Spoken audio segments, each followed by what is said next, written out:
Bien, vamos ahora a ver históricamente cómo se mide la presión, ¿no? Cómo comenzó este tema de la presión atmosférica. Hubo un italiano, el evangelista Torricelli, nació en 1608 y murió en 1647, que en 1643 inventó el aparato este justamente llamado barómetro. Barómetro, ¿se acuerdan que la palabra bar significa presión y cómo es la medida entonces de la presión? Él en realidad está buscando también cómo crear vacío. En esa época se creía que el vacío no existía, o sea que el vacío ¿no? significa ausencia de presión, y digamos que todo, la naturaleza tendía a llenar todo lo que fuera vacío con algo, por eso se pensaba que el vacío no existía. Sin embargo, hizo el siguiente experimento, fíjense ustedes, tenemos una cubeta llena de mercurio, aquí actúa la presión atmosférica, esto está puesto en el laboratorio, por ejemplo, y se toma un tubo, como si fuera un tubo de ensayo, largo, pongámosle de 1 metro de longitud, se llena también de mercurio, se tapa con el dedo en la punta esta, se gira y se sumerge en el mercurio. O sea, mercurio, mercurio y se sumerge. No recomiendo hacer esto de ninguna manera. Primero que no se puede conseguir tanta cantidad de mercurio. Después que el mercurio es peligrosísimo, los vapores son venenosos. O sea que esto es solamente una cosa que hizo Torricelli, pero que no se puede repetir. Hoy día se sabe, digamos, lo peligroso que es el mercurio, inclusive si queda en las manos, ¿no? Y uno después se lo lleva a la boca, es muy, muy peligroso. Así que es muy, muy ideal este experimento, ¿no? Lo hizo él realmente, pero hoy día no se hace. Bien, entonces, fíjense, cuando lo giro, uno diría, bueno, tiene que bajar todo el mercurio, ¿no? Bajar y quedar todo a la misma altura. Bueno, eso no es así. Porque si el tubo está totalmente lleno de mercurio, a medida que el mercurio va bajando, acá crea vacío. ¿Sí? No puede subir el aire, porque está todo lleno de mercurio esto. Uno diría, bueno, entonces se queda sin bajar nada. Bueno, ¿qué quedamos? ¿Baja todo o no baja nada? ¿Cuál es la historia de esto? Bueno, el tema es que baja a una cierta altura. Hasta una cierta altura y se queda quieto. Entonces ahí se genera un vacío, insisto, no todo el tubo vacío ni todo el tubo lleno. Va a quedar con una cierta altura que podemos analizarla siempre aplicando la misma ecuación de la hidrostática. ¿De qué se trata esta altura que tiene Mercurio? Fíjense ustedes, si aquí se genera la presión atmosférica, vamos a suponer entonces, a veces uno pone así como una flecha, recuerden que la presión no es un vector, esto sería la fuerza en realidad, ¿no? Que se ejerce, la fuerza que ejerce el aire. Pero a veces también se pone presión atmosférica y se pone una flecha, ¿no? Hay una presión atmosférica entonces de toda la columna de aire, y acá ¿qué presión hay? Dijimos que hay cero porque se produce vacío ahí. Entonces aplico la ecuación perdón, y P es igual a cero, entonces, y P0 es la presión atmosférica más ρ g h. Ahora, ¿qué ocurre? Si despejo, ¿qué altura tiene que tener H para sostener entonces la columna de aire? ¿Qué significa eso? Que H es menos presión atmosférica sobre ρg. ¿Ven ustedes? Acá aparece un signo menos. Ustedes dirán, ¿por qué aparece un signo menos? Sencillo. Aparece un signo menos porque en vez de ser profundidad voy para arriba. Me está indicando eso, que voy en sentido contrario a donde voy siempre. Esta ecuación, ¿cómo se aplica siempre? H, ¿qué es? Dijimos, la profundidad sobre el líquido. Y acá, en vez de ser profundidad, estoy yendo en sentido contrario. Me está indicando solamente eso. Ustedes saben que la presión disminuye con la altura. Entonces, si tengo presión acá atmosférica y acá tengo cero, obviamente tengo que ir para arriba, para que la presión disminuya. Si voy para abajo, la presión aumenta. Solamente indica eso. Un tema fácilmente entendible físico. Acá lo calculé en módulo y Torricelli usó mercurio, entonces ponemos el mercurio. La presión atmosférica es 100.300 pascales o newton por metro cuadrado. Y bueno, la densidad del mercurio está a 100.600 kilogramos por metro cúbico, o sea, 13,6 veces más que el agua.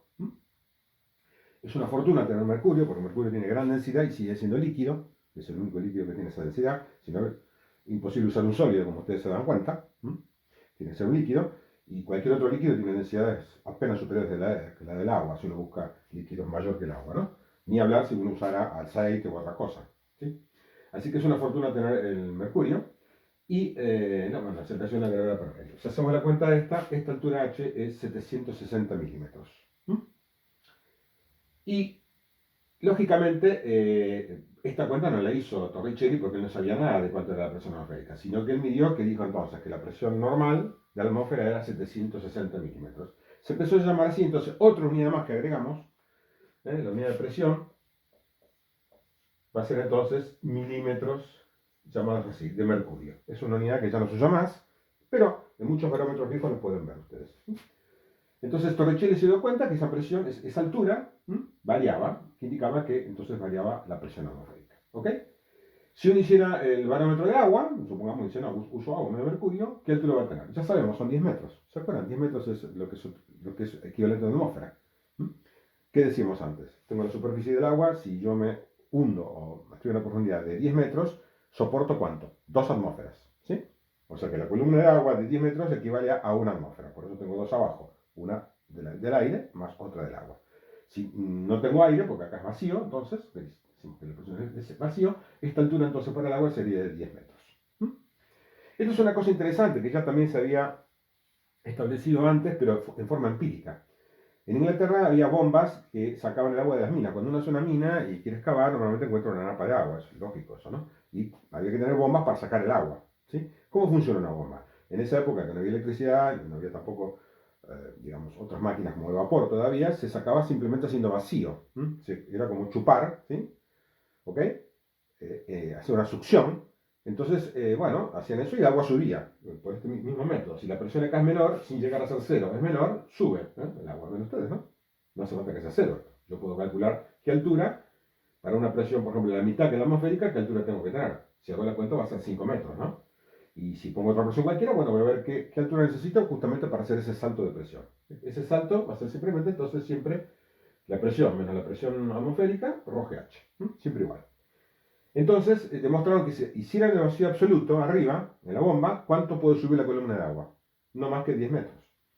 Entonces, si yo tengo un caño y tengo a 12 metros, tengo el agua que quiero sacar, no hay ninguna forma de sacarlo con este tipo de bombas, con bombas de vacío. No hay manera. Tengo que usar otro tipo de método. O sea, bombear de abajo, pero ya es una cosa más moderna. Eso no es el método que se usaba antes. ¿Sí? Es otra cosa.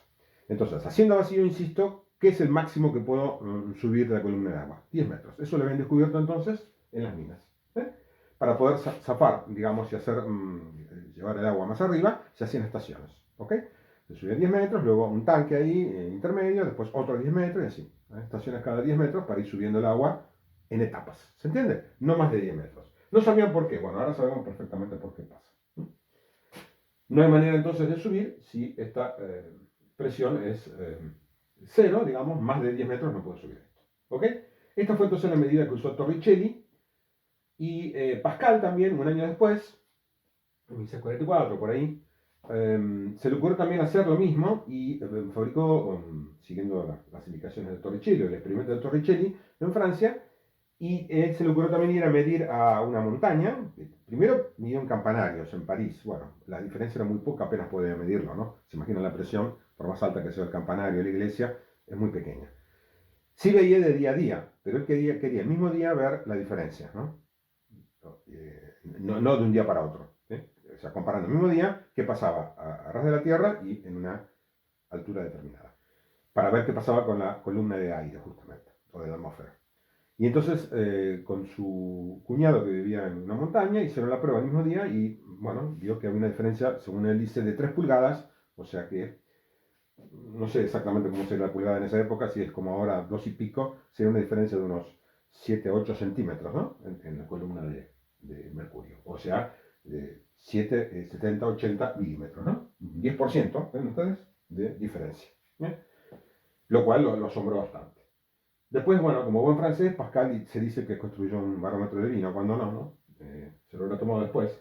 Y bueno, si es vino, es como el agua, ¿no? 10 metros de altura. ¿Ok? Bien. Esto, fíjense ustedes, o sea, yo hago un barómetro entonces de agua, sería de 10 metros, por eso es bastante incómodo, ¿no? ¿Se imaginan? Tener un barómetro de esa altura. No es muy fácil para manejar. Por eso, afortunadamente, existe el mercurio, entonces, como dije antes, y podemos hacer un barómetro bastante compacto, de esta forma. ¿Qué aplicación tiene esto? Bueno, en la vida diaria lo vemos continuamente. Es sorbete o mate, o para tomar algo. ¿Cómo hace uno para que suba el agua por el caño? Sencillamente hace un pequeño vacío acá.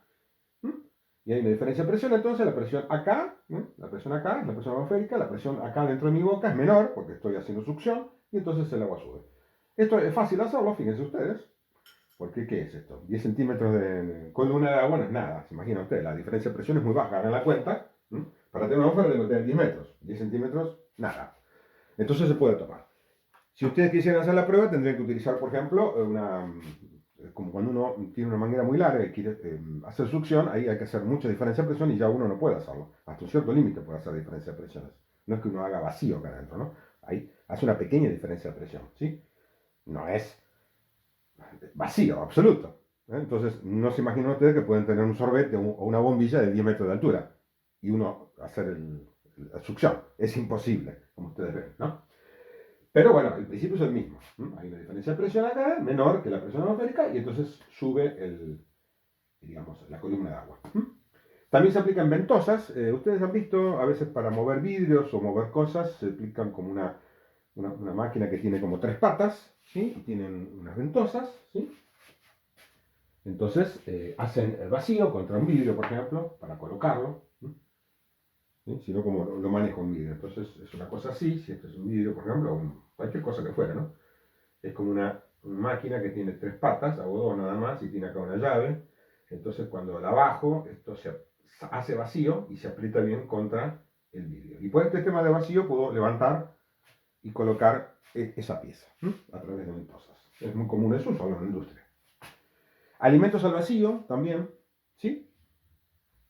Si ustedes han visto, por ejemplo, los flanes o los postrecitos, si lo hago al revés, postrecito, lo doy vuelta, ahí está, le saco la tapa, acá está el postre, pero el postre no cae, no cae porque hay vacío en él. Y entonces la presión atmosférica lo sostiene, ¿sí? Lo sostiene, no cae. Ustedes sacan la etiqueta, los que vienen preparados así, ¿no? Y acá normalmente tienen como un piquito. Entonces ustedes lo apoyan en el plato, rompen el piquito, entra aire, se siente que entra el aire, y al igual hacen las presiones, ¿qué pasa? Entonces cae por su peso. Bien, hagamos el experimento entonces, parecido a esto. Es un vaso de agua, ¿ok?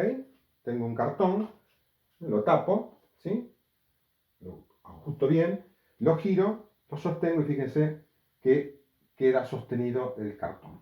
La fuerza que hace quién, ¿por qué el agua no cae? Porque la presión atmosférica que ejerce acá, ustedes recuerdan que el fluido lo ejerce siempre en cualquier dirección, siempre perpendicular, está en todas las direcciones, pero siempre perpendicular al área donde está, en este caso, el cartón, ¿no? Así que el aire hace presión así, para arriba, fíjense, como ya habíamos postulado, y mantiene entonces el peso del agua, ¿ok?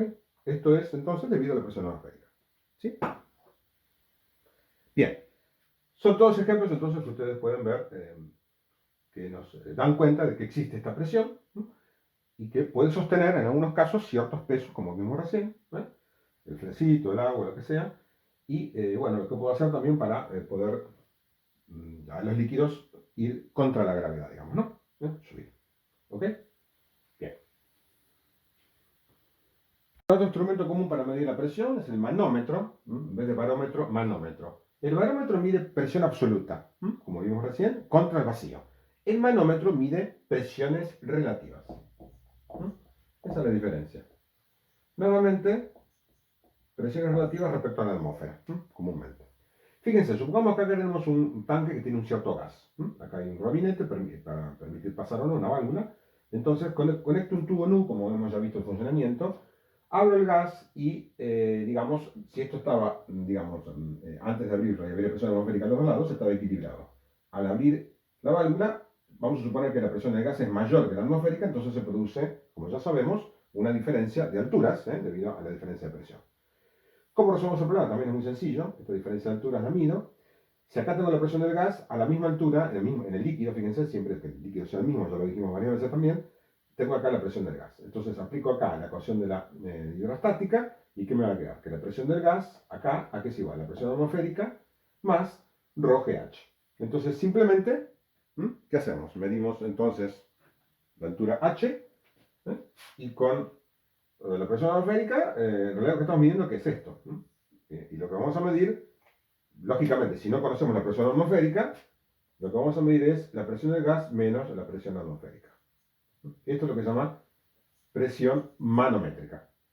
Manométrica, la diferencia entre la presión que voy a medir y la presión atmosférica. Y eso es simplemente como vemos ρGH. Entonces, sabiendo H, con la medida de G y conociendo la densidad de líquido que voy a utilizar, puedo entonces medir esa diferencia de presión, o presión manométrica. Obviamente, si la diferencia de presión es pequeña, puedo usar agua. Normalmente no se usa agua porque a veces el agua, lógicamente, oxida, etcétera. Se usa alcohol generalmente, ¿no? Un alcohol coloreado, para poder ver la diferencia. Si fuera blanco es bastante difícil medirlo. Entonces, con un alcohol coloreado podemos ver esa diferencia. Si la diferencia de presión es pequeña. Si la diferencia de presión es grande, bueno, hay que usar mercurio en ese caso, ¿no? Si no, digamos, una presión grande, si fuera agua o alcohol, tendría que tener una diferencia muy grande de altura. Es bastante inmanejable. ¿Ok? Bien. Bueno, para ver, terminar con el tema del vacío, ¿sí? Y la presión atmosférica, seguimos viendo un poco de esto, vamos a ver un experimento famoso, hecho en 1654 por un alemán llamado Otto von Guericke, que fue intendente de esa ciudad de Alemania, y después se dedicó a la física. Él hizo un experimento que fue clásico, se llamó las esferas de Magdeburgo, inclusive pasó la historia como eso, y fíjense, poco tiempo después del barómetro de Torricelli, el experimento de Pascal, o sea que en prácticamente 10 años ya quedó establecido bien claro el efecto de la presión atmosférica, ¿no? Él tomó dos semisferas de metal, de cobre, de 50 centímetros de diámetro, que calzaban perfectamente, ¿no? Y había una válvula acá para poder extraer el aire, ¿sí? Sería como una válvula inversa, por ejemplo, a la válvula de los neumáticos. El neumático, yo meto el aire de presión y tiene más presión el neumático que la presión atmosférica, ¿no? La válvula está en un sentido nada más, permite entrar el aire y no permite que salga. Si esa válvula yo la giro a 180 grados, entonces es al revés, puedo extraer el aire y voy a tener menos presión adentro que afuera, ¿se entiende, no? Es la misma válvula en otro sentido. Bueno, tenía dos agarraderas acá y por supuesto las esferas se caen, ¿no? Obviamente no tiene ningún pegamento, ningún bulón, ningún tornillo, nada, en absoluto. ¿Qué hizo él? La juntó, y luego con una máquina de vacío que él también había inventado, extrajo el aire e hizo un vacío. Un vacío, pero no total, porque la máquina de él es bastante perfecta. Decimos vacío parcial. ¿No? No sabemos bien qué presión tenía realmente, pero no era total, ¿no? Obviamente es muy difícil ver el vacío total hoy día inclusive, ¿no? Así que sí, hizo un vacío parcial. Y luego de estos ganchos ató 8 caballos de cada lado, fíjense ustedes, dos, digamos, dos conjuntos de 8 caballos cada uno, y empezaron a tirar y no pudieron, fíjense qué interesante, no pudieron separar las esferas. ¿Mm? Esto parece un truco de magia, si lo hace un mago, bueno, ¿qué pasa, no? Luego fue cuestión de quitar los caballos, apretar acá digamos, la válvula para que entró aire y las esferas se separaron solas, no sin hacer ninguna fuerza. ¿Ok? Bueno, ¿qué está pasando? Ya sabemos, ¿no? El aire, toda la presión atmosférica actúa, como ustedes ven, siempre perpendicular a las superficies, en este caso como es una esfera, serán todas, la fuerza será radial, por supuesto, uno a veces, insisto una vez más, esto lo digo como presión, pero esto no es presión, esto vendría a ser como un diferencial fuerza, ¿no es así? Que actúa acá en un diferencial área. Y se acuerdan ustedes entonces que la definición sería que el diferencial fuerza es la presión por el diferencial área, donde el diferencial área es un vector. ¿Ok? Esta sería, recuerden, la ecuación. Pero, sabiendo esto, nosotros siempre igual dibujamos así como si fuera la presión. ¿No? Recuerden, presión es un escalar, no la puedo dibujar con un vector. Pero igual, se hace, y uno pone presión acá a veces a secas, pone P para todos lados, pero hay que recordar esta relación. ¿Sí? Muy bien.